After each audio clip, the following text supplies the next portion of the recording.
Hello and welcome back to another Firestorm Games unboxing video. Now we're continuing our look at the new Fyreslayers for Age of Sigmar as we take a look at the giant Magmadroth that's been released for the Fyreslayers.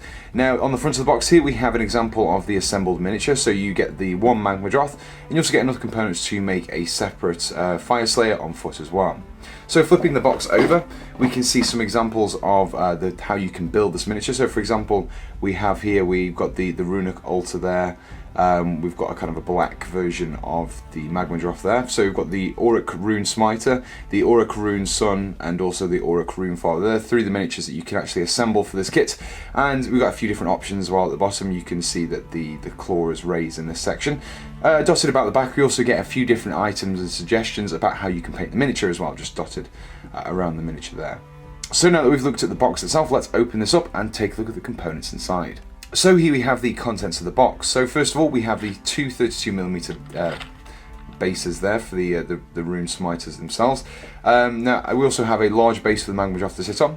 And then we come to the instructions. Now this is kind of part colour instructions. On the front here we get the three different options you can build. So it's the Rune Father on the Magmadroth, and you can assemble a Rune Sun and a Rune Smiter as well. Alternatively, you can go for a Rune Sun on Magmadroth and then you get a Rune Father and Rune Smiter. Or you can have a Rune Smiter on the Magmadroth and then you get a Rune Sun on foot. So opening this up, we can see the instructions inside. Everything is quite nicely laid out as we come to expect from the Games Workshop instructions. All of the components are listed. It also tells you which areas glue to which. You can see by these yellow coloured sections as well. Now continuing through, you can see very comprehensive, shows you how to assemble the Magmadroth as well as the actual Fyreslayers themselves. Before we come to the rules section, now we get a war scroll here for the Auric Rune Father on Magmadroth. Now the Magmadroth really is an interesting character because the more wounds that it suffers, the differently it plays. So as you can see from this table, the fewer wounds it has, the faster it moves, the more attacks it does with the claws and more damage it does with the claws and horns. But if you, the more damage it takes, it also does more damage with the Roaring Fire Stream, moves slower, and then does less damage with claws and horns. So quite a few nice rules there.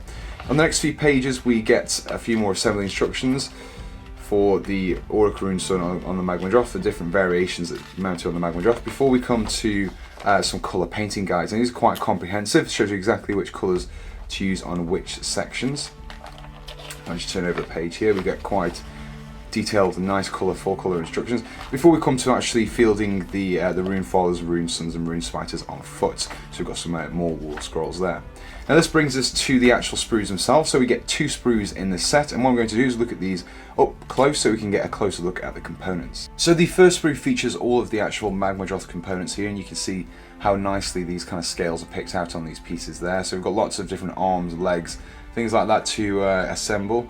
You see quite comprehensive, especially if you just look at the kind of the mouth area here. We've got all the really well-defined teeth and also the scales around the mouth as well. Now we've also got parts of the saddle here you can just about make out with the runic inscriptions across there, as well as the kind of the fins that run across the back, and he's got these runic inscriptions as well.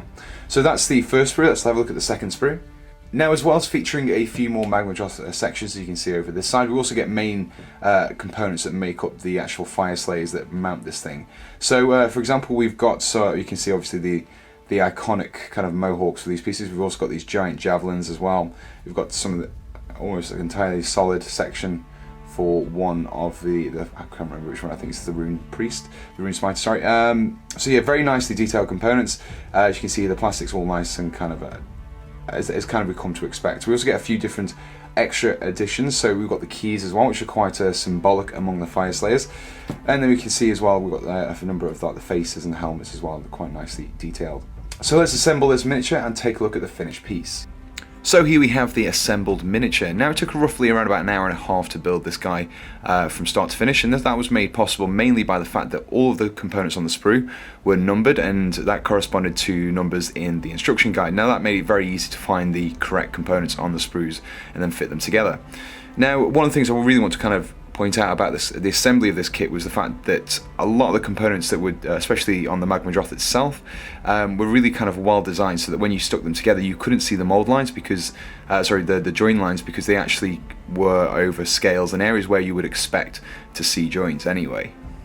Now, as you can see for yourself, the Magmadroth really is superbly sculpted. All of the individual scales are visible, they're very highly picked out, especially the armor plating along the back and just on the limbs as well.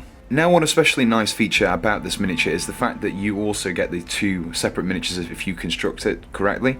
Now, this can be actually quite easy to switch out. With a few magnets, you could quite easily have a Rune Father, Rune Son and Rune Smiter all on a single miniature just by swapping out components that you need to.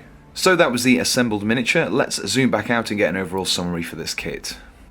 So that concludes another Firestorm Games unboxing video. So overall, very impressed with this miniature. I mean, even if the people who aren't really sure about the Fyreslayers themselves are going to have to concede that this really is an impressive looking beast. It's nice to see that the dwarves are getting an actual beast kind of monster to go with their forces as opposed to just mechanical constructs.